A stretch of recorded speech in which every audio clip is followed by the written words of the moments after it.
Hey everyone, let me know if you can hear me okay. This is Derrick Broze, and this is our first weekly Town Hall live stream. Just something I wanted to do as a way to connect with you guys and to share some ideas and I guess just stay connected every week as we go through this campaign. I'll give you guys a few seconds to see if anybody shows up, but either way, we're going to do this every week, every Friday at noon. We're going to talk about issues going on in the city of Houston. We'll talk about new developments in my campaign for mayor, and I'll take questions from you guys, and we'll really get to, I don't know, try to have some way to connect and find some common ground, maybe understand each other, and get to know what this campaign's all about. So I'll give just a moment to see if we can get some more people showing up. Hello to whoever's tuned in. First off, if you haven't found anything about the campaign yet, if you're still just now getting to know me, I do recommend checking out derrickbroze.com, derrickbroze.com, where I have the issues that I'm going to be focusing on, which we'll talk a little bit about today, where I have a background into my life and who I am and what I've been involved in and all the work that I've done over the last decade. And we'll also talk about what I think makes me different from some of the other candidates out there, specifically the mayor. Hello, Karen. I'm sorry you didn't get a notification. I don't know if it's going to notify people, but either way, if you want to share this out, that's helpful too. Yeah, if you guys are listening, please do share it, and that will go a long way towards getting more people tuned in. And I'd very much appreciate that, because we want to get more people to be aware that there are other candidates out there for Mayor of Houston. So let's start with that, guys. Why did I choose to run for Mayor of Houston? Many of you know that I am the kind of person who doesn't really tell people to get involved in politics. I have spent the last decade, a lot of my activism, a lot of my work focused on being involved in the community, not being involved in politics as far as like government politics. Life is all politics. The way we humans interact is political, no matter what we're doing. But I spend a lot of time trying to get people to realize that the solutions are outside of the political system and outside of government. And I still believe that. But I also see value now in trying to get involved in this system in the sense of joining the campaign and raising awareness about issues that I think are valuable to you guys, as well as things that I care about. And we'll talk about those in just a moment.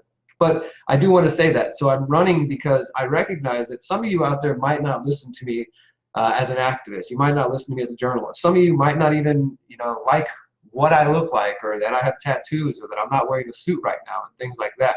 But if I say I'm a candidate for mayor, all of a sudden some people want to listen to me and give more weight to my words. So I figured, why shouldn't I, somebody who is smart enough, capable enough, and experienced enough to know how politics works on the local level and all the way to the federal level, both as a journalist and as an activist, to speak to some of the issues that concern Houstonians, and also to separate myself from the pack of people who are running. Currently, we have Mayor Sylvester Turner running, there's Tony Busby, there's Bill King, and I think there might even be other people who haven't officially announced or that I haven't heard about yet. And the things that make me different from those folks is that, well, for one, the issues that we're going to talk about. The things that I'm going to talk about today and that you're going to hear my campaign talk about over the next 5.5 months are things that you will not hear from any of the other candidates. I can guarantee you that, because they are not focused on trying to get people to actually think for themselves. These campaigns are simply, who can attack the other candidates more, or who can get the most money. I mean, a lot of it does come down to money. They're not really thinking about you, the individual Houstonians, and just as individual people on this planet. They're thinking more about how to further their political gain, how to further their careers, and that's what it comes down to for many of them. These people are politicians. Well, at least Mayor Turner is. Bill King, I don't believe he's a politician. I think he's served in the past.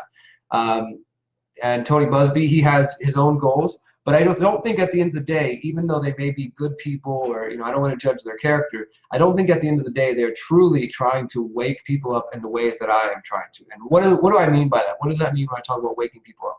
I mean waking people up to the fact that what my shirt says, that you are powerful, you are beautiful, and you are free, and that you are capable of organizing your own affairs. I don't think you need governments or other people to run your life.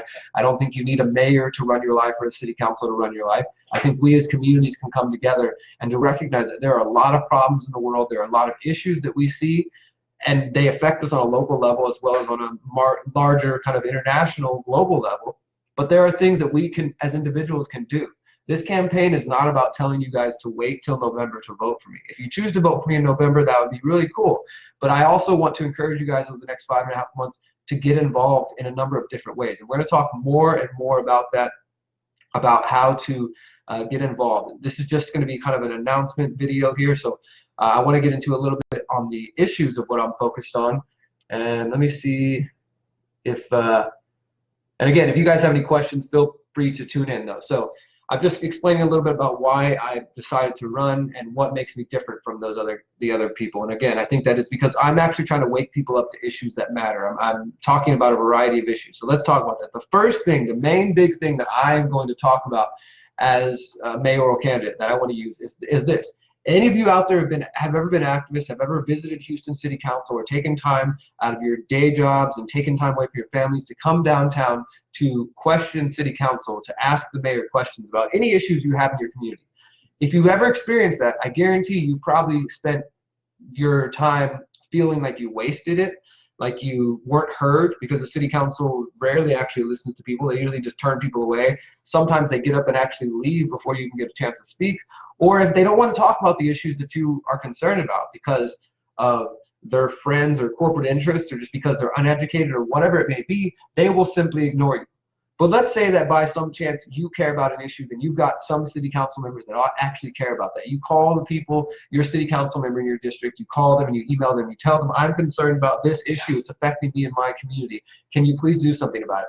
And they say they support that too. They want to know more about it. They're willing to ask questions. And they bring it to city council and they start asking questions in city council and they bring it to the mayor. If the mayor doesn't approve it, whether it means Mayor Sylvester Turner, Mayor Anise Parker, or any other mayoral candidate, if the mayor does not support the issue, whatever that issue is, it cannot be placed on the agenda, the official agenda, which means that it can't be discussed officially, and it can't be debated on, and it definitely can't be voted on. So this means if you come to city council and you try to talk and the issue you're discussing is not on the official agenda, well, then you're going to be put at the very end. You're going to be made to wait and more than likely ignored. And that is because the mayoral position has so much power. The mayor can decide whether or not something gets discussed, debated, and voted on. And that, I think, is way too much power. Houston has what is known as a strong mayoral position, but even more than other cities, Houston's position is pretty much dictatorial in its power. He or she or whoever can decide what issues get heard and what don't. So even if you had all 16 council members concerned about a topic, if the mayor said no, it would not be discussed. It would not be heard. And that means Houstonians from all around the city, all around our giant, big, beautiful city could call their Houston council members. They could flood them with emails and phone calls and protests and whatever they had and get this information spread. And those city council members could come to the meeting and say, Mayor, we want to talk about this. And if the mayor doesn't like that, he, she, whoever it may be in that position could say, no, it won't happen. And that is ridiculous. That is way too much power for the mayor to have. So one of the main things I want to do, if elected, would be to change the city charter to take away the mayor's power and to decentralize that power, I think is a good way to say it.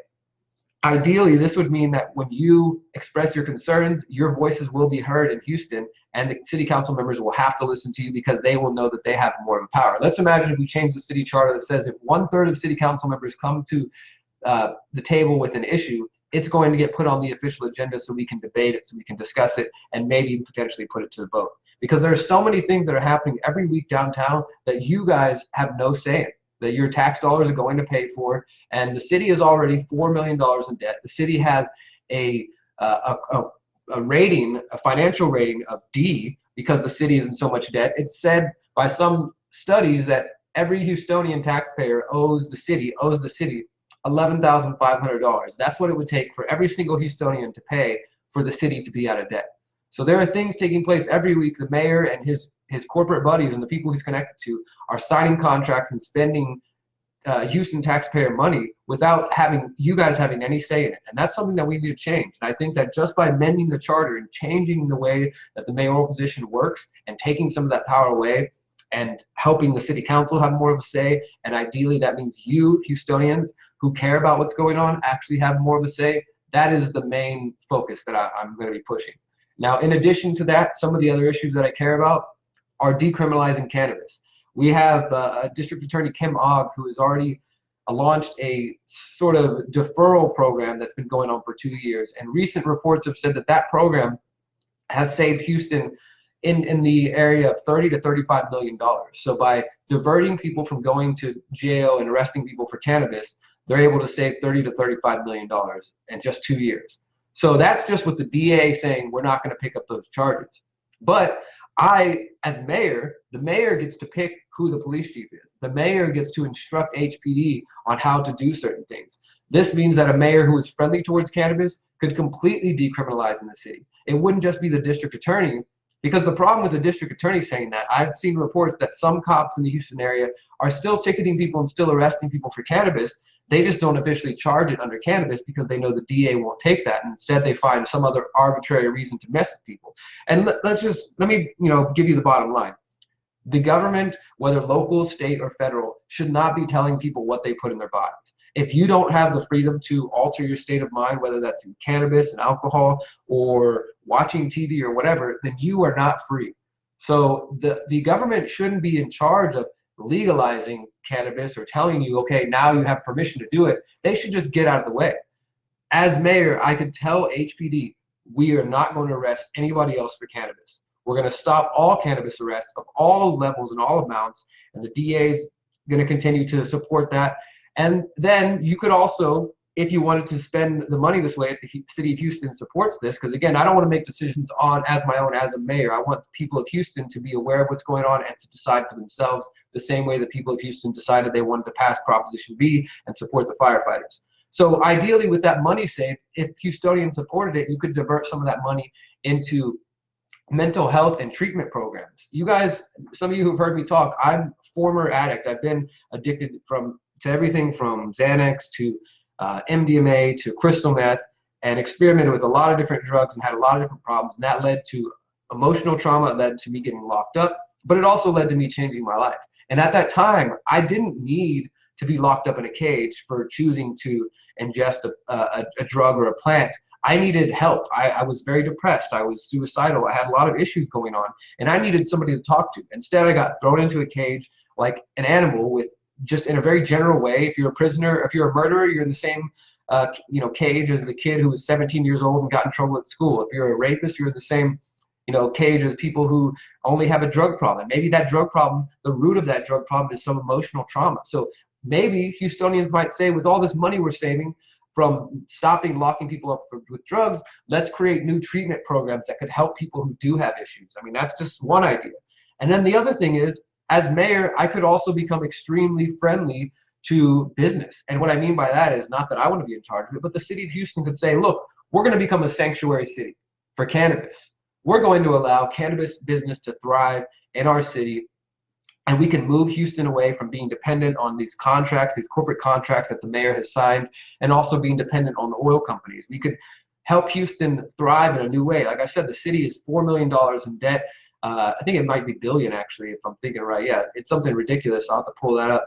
And the city is not being ran in a way that is helpful towards the average person. And I don't want to run the city. I want to give opportunity for you guys to make decisions as individuals who maybe want to consume cannabis, or individuals who want to be entrepreneurs in the cannabis industry, which is one of the fastest growing industries in the world. People are making lots of money both on the city level as well as the individual level. So that's one thing, decriminalizing cannabis, becoming friendly towards cannabis business. The second thing, a big issue that I focused on over the last 5 or 6 months or actually about 8 months, is 5G, the 5th generation of cellular technology, the cellular rollout that's taking place. Now, if you guys haven't heard me talk about this, I do recommend searching my name, Derrick Broze, and 5G, and you'll find 5 or 6 different videos of me going to city council talking about 5G. You'll find me trying to interview the mayor about 5G 2 times, and interviewing the CEO of Verizon about 5G. You'll find interviews that I have done with experts, including the ACLU attorneys, who've talked about the privacy concerns of 5G. You'll find interviews with Dr. Martin Paul of Washington State University, where he's told me about the health concerns related to 5G. And essentially what it comes down to is that the rollout of 5G that the mayor is currently supporting is a huge usurpation of local power. Back in September, the FCC, the federal government, created a new rule that said that local governments, city governments, state governments do not have a say in how 5G is rolled out. that the federal government and their buddies in the wireless industry, the big telecom industry, are going to be in complete control of that. So that was already crazy, because that alone was taking away power from the local authorities and from the people. And so I questioned the mayor about this. The mayor, the only statement I've been able to get out of the mayor, Sylvester Turner, is, "I love 5G." So he's obviously, and also I should mention, he was given the 5G Wireless Champion Award by the telecom lobby, the big wireless lobby. It's called the CTIA, the Cellular Telephone Internet Association. This is a lobby that's funded by Verizon and a lot of these same companies. And wouldn't you know it, after the mayor got this award, we also found out that the mayor had signed a deal for 5G with Verizon. And in October, when they announced the world's first 5G customer over here off Washington Street, I went downtown, I went over there and asked the mayor and asked the CEO of Verizon, "Do you guys know anything about health concerns, about privacy concerns? Do you know anything about this?" They both told me they have no ideas. So I started to go to city council. I've been to city council half a dozen times. I've emailed all the city council members, studies, interviews about the privacy, you name it, I've sent it to them. Most of them, other than Jack Christie, have completely ignored me and acted totally clueless. But even though I'm running for mayor, I'm not going to stop doing my journalistic work. So I'm still going to be putting microphones in these people's faces with my journalist hat on and asking them where they stand on 5G. I'd like to know where Tony Busby and where Bill King stand on 5G as well. Are they even aware of this topic? Are they friendly towards cannabis? We need to ask these questions of the other candidates out there, because so far, guys, I think that this mayoral race, the more I've learned about it, I think it's a huge slap in the face of Houstonians, because all they talk about are potholes. And just, not to say that potholes don't bother anybody, but come on, we're the 4th biggest city in the country, a huge international city, and that's all you guys can come up with? There's so many other issues that affect Houstonians that are much bigger than potholes. There's a lot of different things, and even the things I'm mentioning today, these are not the only issues I care about. Over the coming months, I'll be writing blogs and doing these weekly town halls to talk more about the issues that I'm concerned about. So when it comes to the 5G rollout, since the federal government has tried to take away all local power, most of the local politicians are afraid to say, no, hey, we want to slow this down, or we want our citizens, our civilians to have a say in this. Because if they do so, they will face lawsuits. So, for example, the city's already signed some kind of contract, we don't know the details, with Verizon to initiate this 5G rollout. It's taking place all over in different parts of Houston already. It started back in October, and it's continuing right now. So the mayor, because he's friends with the wireless lobby, he's not going to say, let's slow this down, let's study it, let's talk about it. You should know there was never a public comment period where you guys had an opportunity to come speak if you wanted to. There was never a health assessment done in the city of Houston about the impacts of 5G and how the EMF, electromagnetic frequencies, and radiation can affect your body and can affect you, whether that means sleep, anxiety, or other negative health effects, not to mention the privacy, not to mention the eminent domain property rights aspect, where they can put it right outside your door, right outside your window, right next to your house, and again, you have no say. So there was no public comment period, there was no health assessment. You've never had a chance to voice your concerns. If I was elected mayor, that would be the first thing we would do, is we would put a halt on 5G. We would initiate a moratorium on 5G and say we're no longer going to take any of the Verizon small cells. Those are all going to stop now, as of today, the very first day I would be in office. And then we would initiate an independent health study. Despite the federal government saying that cities can't make a choice based on health, we would still do that anyways. If you guys think that's valuable, we would use funds, or maybe find a different way to fund it, to initiate a study and also have a public comment period. We would have several meetings at city council just dedicated to 5G over a several-month period, where the people of Houston would have a chance to come speak and express their concerns and let their voices be heard. And then after all that, Houstonians could decide if they want 5G. Now, more than likely, this would open the city up to lawsuits. This is why nobody wants to do it. But why not? Why shouldn't the city stand against a corporation whenever somebody like Sylvester Turner is just signing deals that benefit his buddy? Why shouldn't we turn that into a lawsuit and actually fight for Houstonians? Well, the problem is that these politicians are just bought and sold. So you need somebody who's actually willing to do that. I'm willing to do that. I'm not afraid of them. So decriminalizing cannabis, becoming friendly to cannabis businesses, putting a halt on 5G and studying it, giving the people of Houston a chance to speak about their concerns. Another area that I want to focus on is surveillance. The city of Houston is blanketed with surveillance. You guys might not even realize this, and you might not even necessarily live within the downtown area, but even within different communities and neighborhoods and suburbs that are technically part of Houston city limits, there are cameras all around the city. We know for sure that downtown Houston has several thousand cameras blanketing every corner. Every corner of downtown has a camera, and there, again, the cameras, the CCTVs are spreading further and further throughout the city, and these cameras are connected to what is known as a real-time crime center, and it's operated by the Houston Police Department. And this is basically one of their, they say it's for emergency operations, and it may be on some aspect, but at the same time, this real-time crime center, which these things have been popping up in more and more cities around the country. It is essentially a 24/7 surveillance center that is operated by HPD, where they have access to all the cameras around, they can see where everybody's going, and HPD wants to sign contracts with companies to get facial recognition technology. They already have Stingray cell phone surveillance, which I've been exposing for several years. This is a device that can get the text messages and the images and the content of your cell phone, even if you're an innocent person who has done nothing wrong. If they're looking for a criminal in your neighborhood and they're going around with the Stingray device, the cops are just driving around, it doesn't just target one cell phone specifically. It can gather up all the data of everybody around them as they're using it and scoop that all up. And there are literally no limitations on how that can be used, how long they can hold on to that information, and what can take place. But we do have examples of how to push back against this. For example, just this past week, San Francisco passed a measure, their city council passed a measure banning facial recognition in all of the city. And also, it was called the Stop Secret Surveillance Ordinance. And it basically said they're going to ban facial recognition, and that any future acquisitions of surveillance equipment by the police department or the city have to be voted on. And the people have to have a say in it. I mean, that sounds so common sense, but guys, your voices aren't being heard not only here in Houston, but all over the world. This is what's taking place. Houston's the 4th biggest city, so what happens here, it really does set an example for other smaller places. So I want the people of Houston to become aware of all the surveillance that's going on. I want HPD to bring, I would order HPD as mayor to bring up, to report all the type of surveillance equipment they're using, from Stingrays, we know about Stingrays, if they have any facial recognition equipment, if they're using social media software to monitor social media, which they more than likely are. Anybody who's been an activist knows about this. You've probably been monitored, and we've seen, me myself, we've seen things we post on private Facebook groups later. You know, it seems like the police already know. So we know that they're using a variety of surveillance equipment, and I think it's important for us to live in a city where we're not being monitored all the time. And even more so, the thing about surveillance and facial recognition, the way this stuff works, it typically always ends up affecting the poorest among us the most.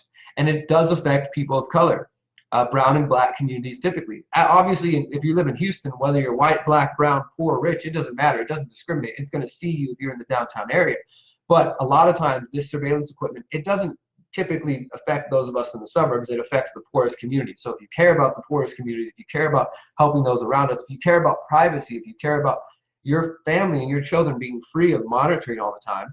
And, you know, I will say to those who would say, well, if you're not doing anything wrong, then what does it matter? But my friends, that is such a weak and illogical argument that leads to very dangerous places. We are Houstonians, we are Americans, we are free human beings, and we each deserve the right to be free from search and seizure, not only because the Constitution says it, but because we are, if you don't have the right to be free in your own thoughts and to converse with your friends and family, to have discussions, then you are not free. There's a reason that the American Revolution was fought. Part of that reason was because the British were starting to put soldiers in people's houses, and that's what they wanted the Fourth Amendment for, to protect them from unauthorized search and seizure of their property, of their homes, and things of that sort. So we might not have soldiers inside our houses now or on every corner outside of our houses, but we've got cameras and listening devices. You know, they can install, there's a type of surveillance equipment called spot shotter, and there's more than one. And it basically involves these new LED lights that you might have seen being installed around the city.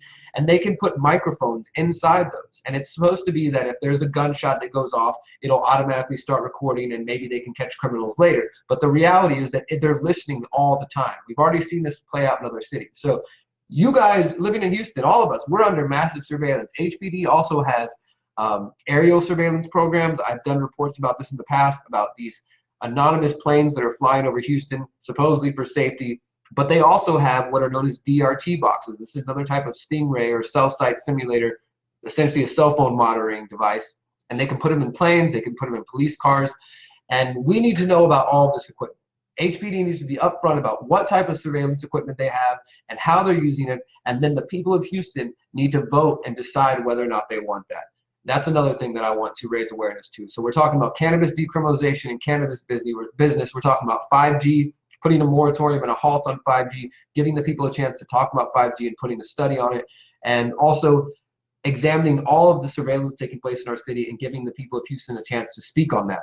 Now, those three things alone, there's more than just that, but those three things alone would free up millions of dollars. If we ended up defunding the surveillance state in the city, think about all the money we would save that would go either back into the pockets of Houstonians, or you could ideally, how about this? You could pay the firefighters. The people of Houston voted to pass Proposition B in the city, which gives the firefighters a raise that is equivalent to the Houston Police Department.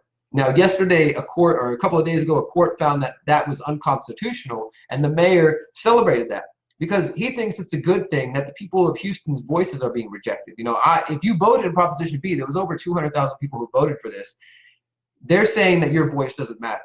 Well, I'm actually putting forth a plan on some ideas that if we stop arresting people for cannabis, which has already saved $30 to $35 million over 2 years, if we do it at an even bigger level and we actually welcome cannabis businesses in, and if we put a halt on 5G and end that contract with Verizon, and if we put an end to the surveillance in the city, think about all the money that would be saved. You could pay the firefighters, you could support the firefighters, you could give the taxpayer their dollars back, and we could do other programs. You know, this is what's so important right now to see, that the mayor has not put forth any ideas yet. He's not even trying to come up with some idea on how we could save money and support the firefighters. He's basically just saying, ignore the will of the people, and you know, we're going to do what we want. And it's because he's in the back of these politicians' pockets.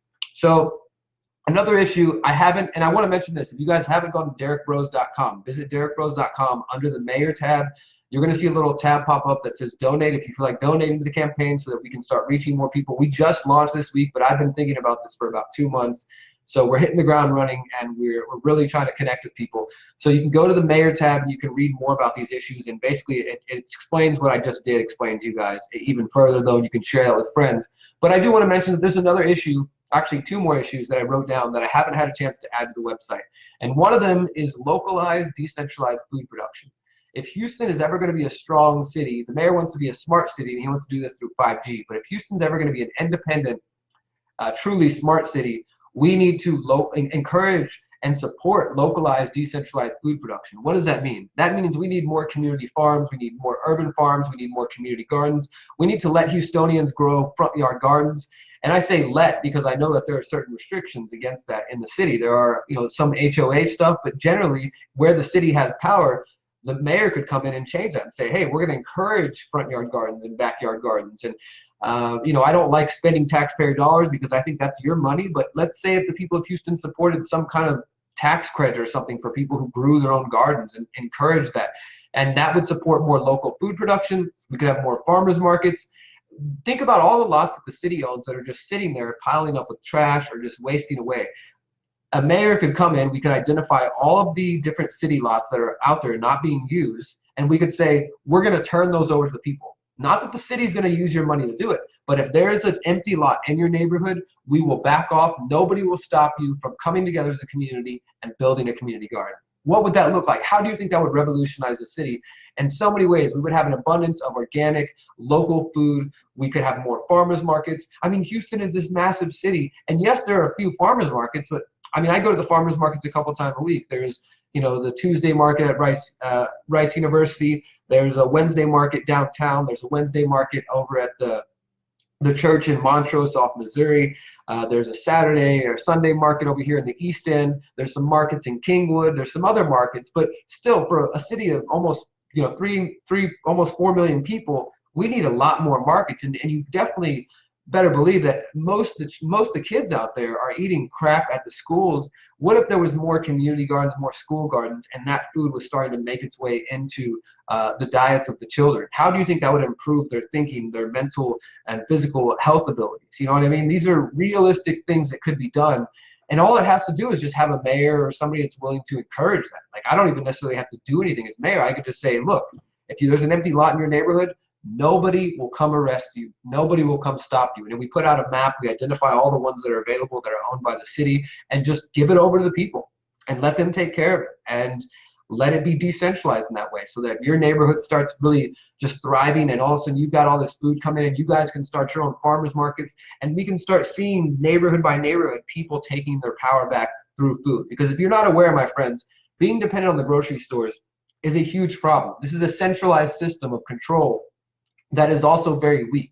Most of our food is being grown in Mexico or in California. It's being shipped tens and thousands of miles across the country to come to your local Kroger, HEB, etc. And there are some Texas farms, but a lot of our food is coming from elsewhere.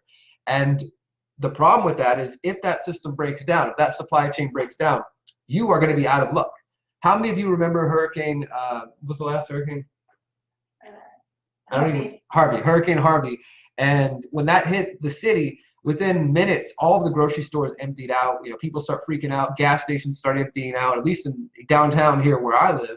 And it really got me thinking about the importance of this, that if you have local food production, well, then you don't have to be dependent on the grocery stores. And if, say, a hurricane comes and floods out the city again, and the grocery stores can't take shipments of any more food because, the highways are messed up, or the ports can't bring in food, or whatever, well, if we've got more and more localized food production, we could harvest that, we could, can that, we could jar that, we could actually store up food and have our city thinking ahead instead of being reactive to these, the hurricanes, which we live in Houston. It's going to happen every couple of years or every few years, and every now and then there's going to be a really bad one.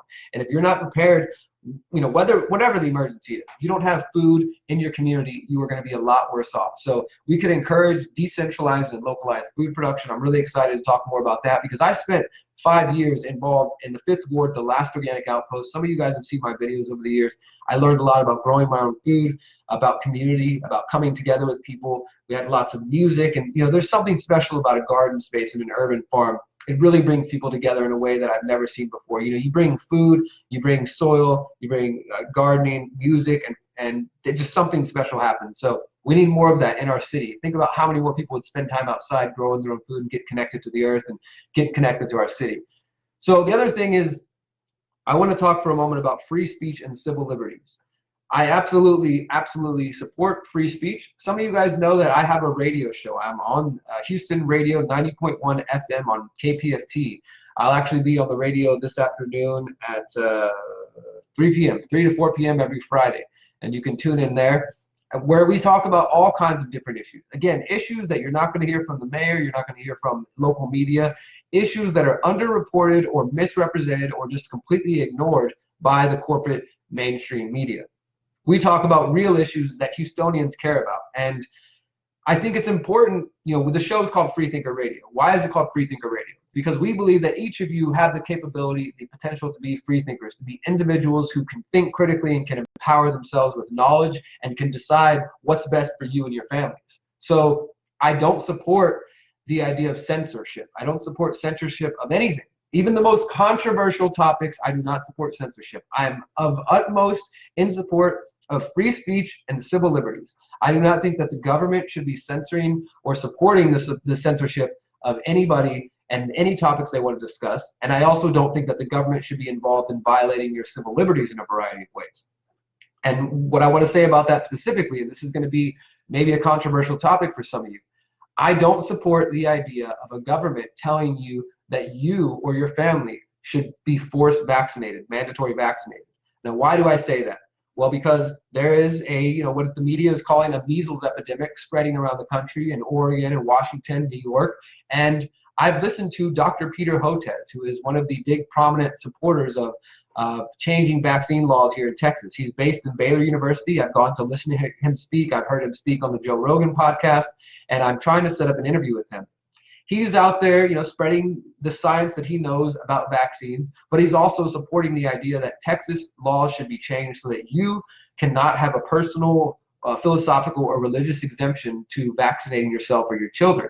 Now, because of this measles outbreak, we saw a couple months back, or just a month back, that Mayor Bill de Blasio in New York, he initiated a mandatory vaccination order for several boroughs in Brooklyn, New York, and said that if parents didn't vaccinate their children within 48 hours, they were going to face a fine of $1,000, and then they would face an additional fine of $1,000.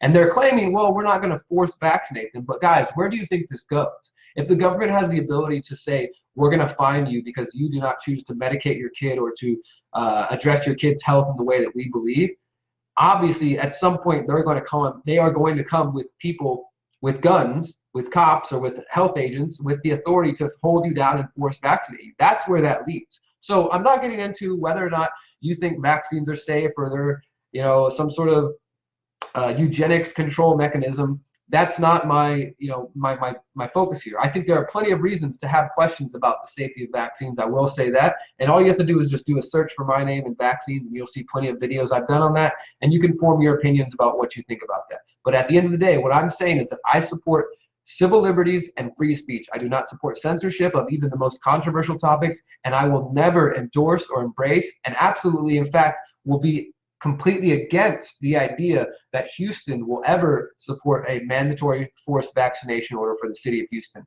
Because, my friends, I believe that that is going to come sooner or later. The media is pushing this idea that Texas is a hub for anti-vaxxers, and that Houston is one of the worst parts. Houston is one of the worst places where there's just anti-vaxxers and anti-science people. And so because of that, whether or not that's true, I don't know. Maybe there are a lot of people who question vaccines in Houston and Texas. All I know is that because of that, there's a push to take away exemptions for vaccinations, and there's a push towards forced mandatory vaccination. So without getting into the science, all I'm saying is I would never support a forced mandatory vaccination order, and I, in fact, would come out very strongly against so. And I think that those of you who are out there talking to the other candidates, talking to the mayor, to Tony Busby, to Bill King, ask them that. Ask them if they would ever support a mandatory vaccination order in the city, because we need to figure out where they stand on these issues. I haven't heard any of these guys talk about cannabis, 5G, surveillance, free speech, civil liberties. Would they support mandatory vaccination orders? And maybe some of these topics, where do they stand on localized food production? Like I said, community gardens everywhere. Ask them these questions. I'm still going to be going out there as a journalist. I plan to attend Tony Busby's event in the coming days. He's got an event, I think, in a couple of days that I'm going to go to, because I want to introduce myself to him and tell him who I am and that I'm running. And I want to ask him where he stands on these issues. I might even have him on my radio show at some point. But those are the issues that I'm focusing on right now, guys. Changing the city charter to take away the mayor's power, to decentralize that power, to give it to the city council, and ideally to make your voices heard in a more realistic way as Houstonians. Putting a complete halt on 5G until the people of Houston have a chance to express their opinions, until there's an independent health assessment, and then putting it up to a vote whether or not you even want 5G. Decriminalizing cannabis completely in Houston, and then being friendly towards cannabis businesses so we can start thriving here in the city and bringing some economic support into the city that is billions of dollars in debt, and that the people in charge apparently don't care about trying to find a solution. And then also putting HPD surveillance, finding out all the surveillance tools that HPD has, and then again giving you guys, the people of Houston, a chance to vote on whether or not you even want the surveillance tools, and then using all the money saved from those programs to pay the firefighters, to bring back the firefighters, to give them the raise that people voted for in Proposition B. And at the same time, supporting free speech, supporting civil liberties, and supporting and encouraging localized, decentralized food production. Those are the basics of my campaign. Those are the main 6 issues that I'm going to focus on. I'm sure other topics will come up that I'm going to speak about, but that's it for now, guys. I'm going to be here every Friday at noon. We're going to do a live town hall live stream.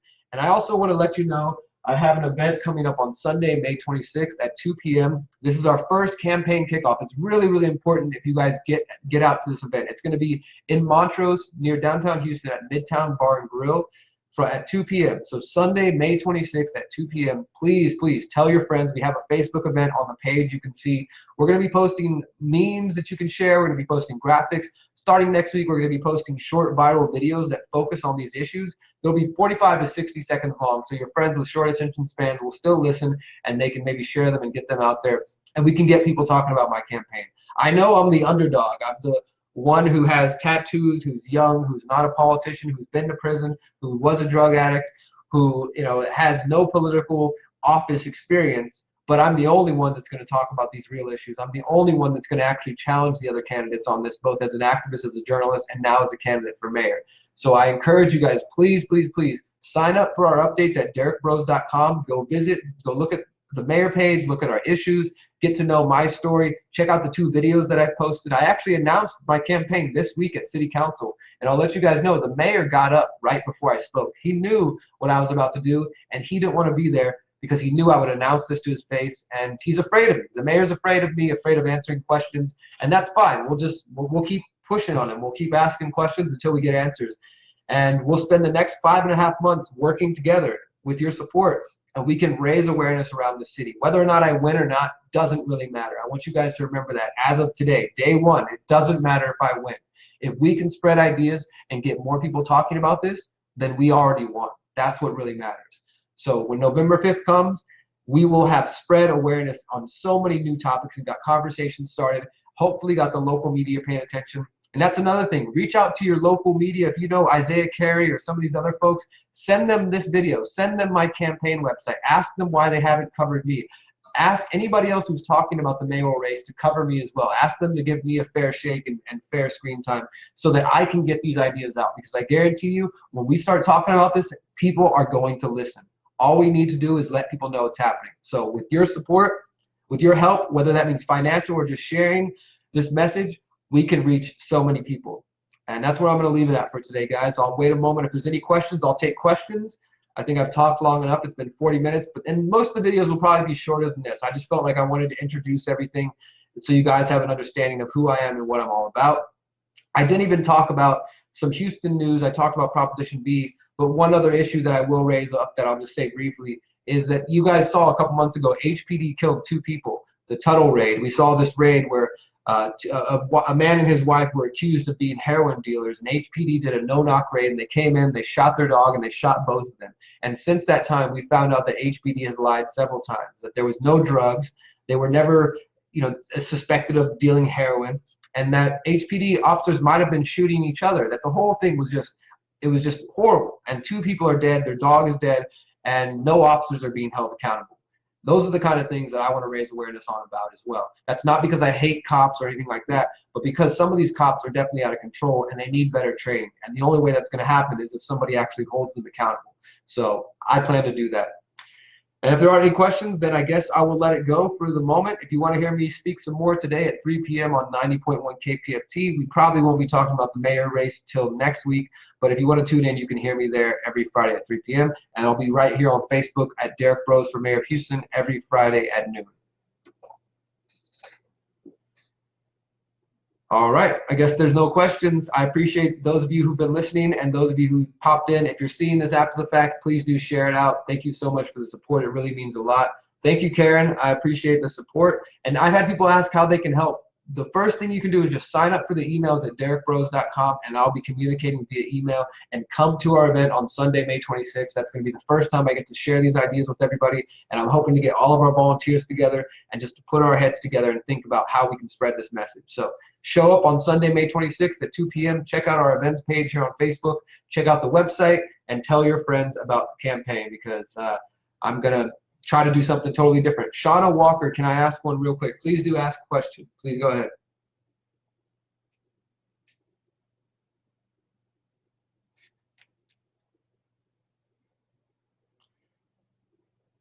Ready for you when you got it, Shauna. All right, if there's any other questions, I'm listening. Just finding out about you. All right. Well, nice to meet you, Shauna. I hope you'll go check out the website. You can read on my journey and get to learn a little bit more about my story and everything I've been through and the work I've done, if you're interested. Briefly, tell me about you? Sure.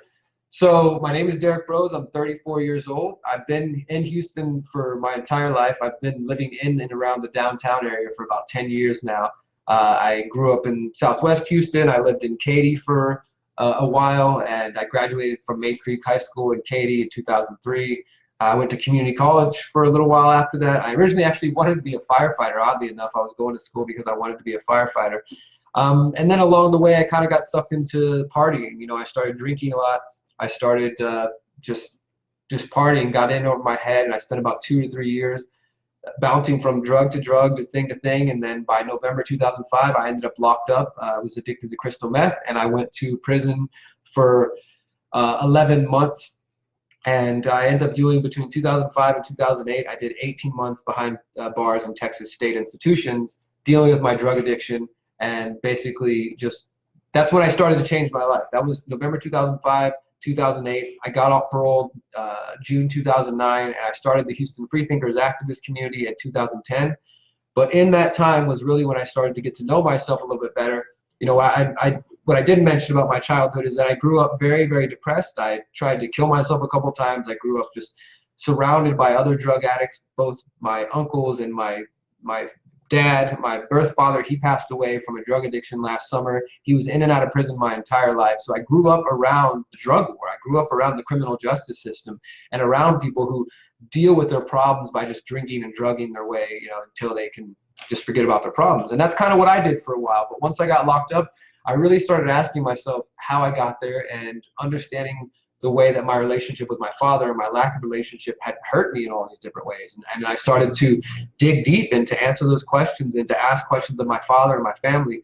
And then the more I got into activism and I started to, once I got out of prison and I got sober and all these things, I realized that I'm an intelligent person, that I like to read, I like to learn. It felt like this cloud was lifting off me, this cloud of drug addiction and depression, but also I was able to think clearly for the first time in a long time. And I really felt like when I was 22, 23 years old, like I was like just starting life for the first time. So although I say I'm 34, I really feel like I'm probably about 12 years old because my life started a little bit late because I was just so depressed at such a young age.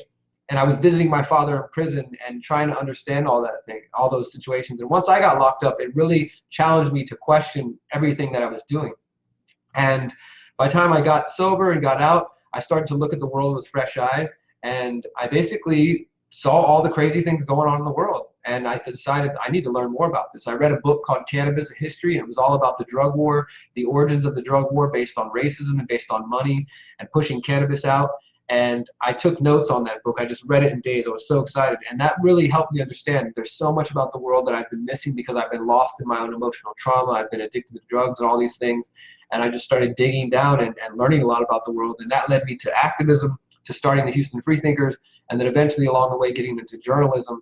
And I've been doing journalism, independent journalism, for the last 7-8 years. I've written 4 books now that you can find on my website, The Conscious Resistance.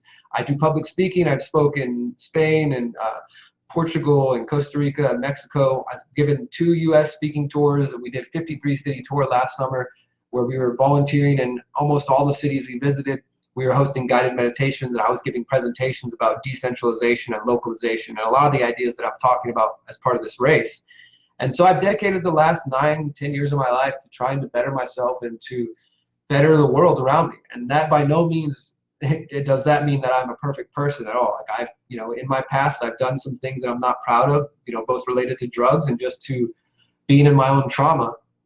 And, you know, it basically, I've had to learn a lot. I've had to grow a lot, and I'm still growing and I'm still learning, but I'm committed to these ideas and to living this. It's not just a hobby for me. This is my life that I do every day. I make YouTube videos, I write articles, I think of new ideas to reach people. And as I said, I was involved with the Houston Freethinkers. I actually helped found the Houston Freethinkers in 2010. And then we were active from 2010 to about 2018. Things have slowed down.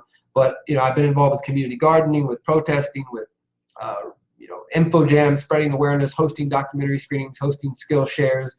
You name it, we've done it. And yeah, so I did that for years, and I focused more recently on using journalism and my voice as a speaker to spread ideas. And so for me, the mayor's race is just another way to speak to people, just another avenue about reaching people.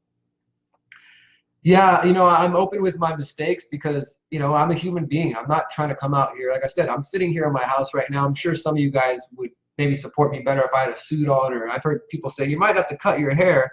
And I'll tell you guys one day about why I grow my hair, because it is a sort of spiritual thing for me as somebody who's learning more about my indigenous past and my indigenous heritage. But I've had people tell me to change who I am, that maybe I'll go further. But in the last 9 years, I've been able to reach thousands and hundreds of thousands of people and millions of people through my videos and through my work without ever changing who I am. So I don't plan to change who I am for this mayor's race. Every now and then, oh yeah, I've been to Standing Rock. I mean, I've been a lot of places. If you look me up online, you'll find more about my work, and you'll find all kinds of articles and documentaries I made and videos, and you can see what I'm focused on. You can check out the Conscious Resistance YouTube channel as well and find out what I'm really about as far as my other journalistic work. But yeah, I'm not going to come into this race trying to be anything other than myself. You know, it doesn't mean I won't wear a nice shirt whenever we're having an event or something like that, or you know, I speak clearly enough and I'm intelligent enough that I think that if you put me on a stage with Tony Busby and the mayor and these other people, I think that I can out-debate them any day on any topic about any of these issues. And that's not an ego thing. That's just saying that I think I'm more well-versed in what's going on in the world, really, and what people really care about than they are. Or maybe they are versed on it, but they just don't want to touch it. Either way, I know that if we end up this summer when the debates start taking place and you put me on a stage with them, I guarantee you that these issues are the things I'm going to bring up, and we're going to get people talking about these things and thinking about them in a way that they never have before in the city of Houston. I think it's just such a disaster that this city is so big and that there's not a single real issue being discussed. If you look at Bill King's website and Tony Busby's website and the mayor's website, it's all red, white, and blue, hope and change. It's just the same old thing. It looks like some sort of cookie cutter template for a political campaign that they're using. There's nothing exciting about that. I guarantee you there's nothing exciting that's going to be getting any sort of college-aged individuals to think about the campaign. Nobody under, I think, 50 typically votes because they don't hear anything about this. I'm going to be focusing on campuses as well. So if you know people on campuses, college groups who want to work with me or who want to come host me to hear these ideas, please do reach out. And you can reach me at Derrick Broze for mayor at protonmail.com, or just go to the website and find out. What's your stance or our ideas about our homeless communities? Well, so I've worked with the homeless communities in a lot of different ways. I definitely can't claim that I'm out there every week like some of my friends like Cherie Dorr and others who've been out there for years, and Rosie Soto as well. But I've worked with Food Not Bombs, which feeds every week, 4 times a week downtown at the library since 2011, 2012. The Houston Freethinkers, we did all sorts of benefit shows and raised money for Food Not Bombs. I've been down there as a volunteer, putting my time and energy. I cooked food for Food Not Bombs. Me and my partner Miriam, recently we were involved with helping pick up some of the food donations from Whole Foods and bringing them to Rosie so she can cook them and prepare them to get them to families in need and get them to people at Food Not Bombs. So I absolutely support those who want to reach out to the homeless. And obviously, I think that it should be totally removed from the city charter that there's this silly law that says you can't feed more than 4 people at a time. I mean, I was one of the people who was down at city council in 2011, 2012, when you had the biggest coalition of religious groups and activist groups come together to fight this homeless ordinance that Mayor Anise Parker supported. Now, technically, they say that they don't endorse, or they're not going to implement the ordinance, but it's still on the books. So it needs to be removed completely, so the people of Houston know that they can help whoever they want without, fear that they're going to get arrested or ticketed or something like that. I also do think that there is a huge homeless problem, not in the sense that homeless people are the problem, but why do we have so many homeless people in Houston? I don't know if you guys have noticed, definitely downtown where I'm at. I mean, it's exploded. And part of it is because the city keeps moving homeless people from one area to the next and saying you can't be here, so they move to this area. But there are more and more homeless camps. And I've been to places like San Francisco, to Vegas, to San Diego, where they have, what some people call Skid Row, where it's just, massive camps of people. And unfortunately, what happens in these places when people are trying to figure out how to survive, some people end up losing their job and they end up on the streets and they just need a little bit of time to get things together. Other people might choose to be on the streets. And at the end of the day, I think they should have that freedom to do that. I don't think the city should be out there counting them, trying to think of them as resources so the city can get more money that doesn't even make its way down to the homeless anyways, right? So, but there is an issue because sometimes, if you're living right next to one of these camps, maybe they're peeing and pooping outside all over the place and it's unpleasant for you. Or sometimes people who are, again, drug addicts, seriously addicted to drugs or mental health issues, end up on the streets and they end up in homeless camps. That could end up causing problems. That could lead to crime. It could lead to some real issues that I think should be addressed. But I don't think criminalizing the homeless and telling them they can't sit or stand here and there is going to fix anything. You know what I mean? Like, I definitely think that it's up to us to help our brothers and sisters out when we can, and the city should stay out of it. I don't think the city being involved has helped in any way, so the solution isn't easy. I'll say that. There's no easy solution, but absolutely we should remove the homeless feeding ordinance so people know that they will not be criminalized for feeding their brothers and sisters. We should, in fact, welcome more citizen-ran, community-ran homeless programs. Let's go back to what I said earlier about if I was mayor, we would implement localized, decentralized food production. We would take all these empty lots and we would say, let's turn these into community gardens. Well, maybe some of these homeless folks who actually want to do something, they might actually say, hey, I'd like to volunteer at that community garden. Maybe that turns into a small-time position where they get a little bit of money, or they're getting healthy food at least, instead of just surviving on whatever scraps they can eat. Things like that. So maybe you combine those two programs together, where the community ran food production, localized food production, urban farming goes toward helping people with their homeless issues, and helping them get good food, and maybe helping them get some jobs, and helping them become an entrepreneur. Before you know it, maybe somebody who starts out as homeless ends up as a volunteer at an urban farm, and then they start growing their own little plots of land. They're learning skills, they're educating themselves, they grow enough food where they get themselves a little stand over at the local farmers market, and they're starting to make more money for themselves and to support themselves, and things like that. So there are a lot of ideas that can be put forth. A big part of the problem is that these ideas aren't even being explored with the current administration. Gabriella says, can you discuss your position on medical mandates, particularly vaccine mandates and the loss of exemptions? I did already mention that, so when I wrap up, please go back and watch that, but I just will tell you right now, I don't support forced mandatory vaccinations, and I've said that I will absolutely defend civil liberties, and I think that people should be aware that Houston is one of the places that is being called a hub for anti-vaxxers, and that there are people pushing to remove all exemptions, not only in Texas, but here in Houston. And the mayor of New York already implemented a mandatory vaccination order, and I bet this mayor would probably do it. We need to ask Tony Busby and these other guys where they stand. For me, I'm against it completely. I absolutely believe that you own your body. You own your body. You should be able to decide if you want to smoke a plant, if you want to ingest something, if you want to vaccinate or give your kids health one way or the other. And I would never support mandatory vaccinations orders. I would always defend citizen, individual right to freedom, as well as being against censorship. I didn't mention this earlier, but since we're kind of talking about the vaccines, I'll just mention this, and then I think unless there's another question, I'll sign off. But a couple of years ago, that movie Vaxxed, I know it's a very controversial documentary, but that movie Vaxxed was supposed to debut at Tribeca Film Festival. And the Tribeca Film Festival actually censored the documentary, and it kind of created this whole controversy. And then the Houston International Film Festival said, well, we're going to host Vaxxed. And it was supposed to debut here at Houston. And then some of you may remember this, the mayor's office, Mayor Sylvester Turner, intervened, and basically I found out, you can look up these articles, or maybe I'll share them with you guys after I'm finished. I called the head of the International Film Festival, I called the mayor's office, I did actual journalism, and I researched this and found that the mayor's office directly intervened from the film being shown here in Houston. And they basically said because the International Film Festival receives some funding from the city threatened to take away that funding if they show the documentary. So the mayor doesn't want people of Houston to even think about these things. They don't want you to hear about these ideas because they say they're just conspiracy theories or they're dangerous ideas. Again, I do not support censorship, and I always will come down on the side of civil liberties and freedom of speech. So this mayor has directly stood against your right to know, different ideas about vaccines. And if you've ever seen the documentary, this is an endorsement of it, but I will say it doesn't tell people all vaccines are going to kill people or, remove all vaccines. It simply calls for slowing down the schedule of vaccines and people having the freedom to ask questions. And you know what? I think that's just common sense. And you as a parent or as a free individual should have the right to decide that. So yes, I would never support mandatory vaccination orders, and I'll always support freedom of speech. And if there are any other questions, I'll take those now. If not, I think this is probably a good time to wrap up. It's been almost an hour. I'm very thankful for you guys for tuning in with me.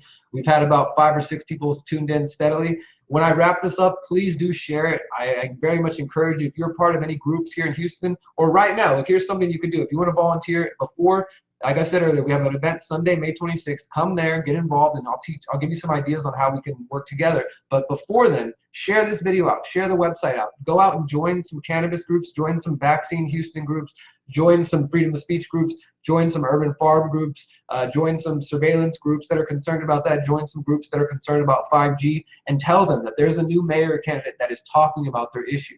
Let them know about this campaign, encourage them to come to our website, encourage them to come to our event and to learn more about what I'm talking about, because I need your support. Like I said, this is just totally grassroots campaign. I think we have a campaign budget right now of $47 thanks to 2 awesome donors, but we're doing it grassroots. I'm going to use the power of the internet. I'm going to use the power of my reach that I've already built through my work to get people to think about these ideas, but I'm definitely going to need your support to reach as many people as possible.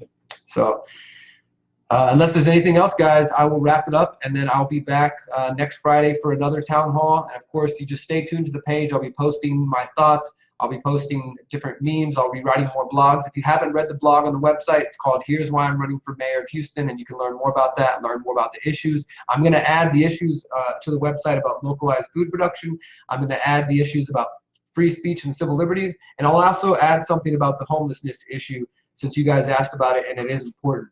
So I want to make sure that I'm addressing the things that you care about and that I have a position on. And if I don't have a position on it yet, then you can educate me and help me understand why it's important to you. But we'll leave it there, guys. Thank you so much for the support.